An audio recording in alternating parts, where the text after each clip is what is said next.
Mixed conditionals, a twist in English grammar. Hello, English language learners. Today, we'll explore an exciting part of English grammar, mixed conditionals. We've previously discussed the third conditional, and today, we're going to mix things up a bit. Don't worry if it sounds complex, we're going to break it down, step by step. Mixed conditionals are sentences that combine different types of conditional clauses to express unreal or hypothetical situations across different times, either the present or the past. They are called mixed because we mix two different types of conditional sentences. The two most common types of mixed conditionals are 1. Past condition and present result, often called Type 3 in the if clause and Type 2 in the main clause. 2.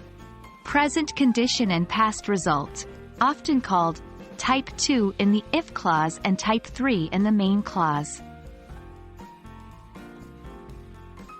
Let's start with the first type, where we have a past condition leading to a present result. The structure is if plus past perfect, would plus infinitive. Here are a few examples. If I had studied harder in school, I would be in a better job now. If she had not missed the bus yesterday, she wouldn't be late for work today. The if clause is in the third conditional, talking about the past, and the main clause is in the second conditional, talking about the present unreal situation.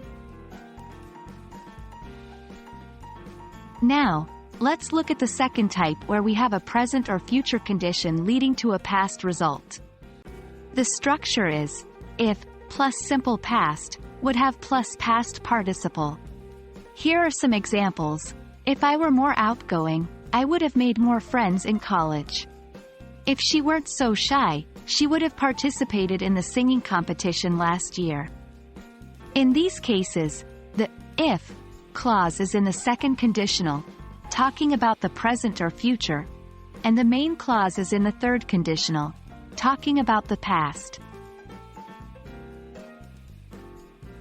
And that's a wrap on mixed conditionals. These can be quite tricky, but remember, practice makes perfect. So, keep practicing these sentences in your daily conversations and writing. You're doing great in your English language journey, and every new grammar concept you master brings you one step closer to fluency. See you in our next lesson.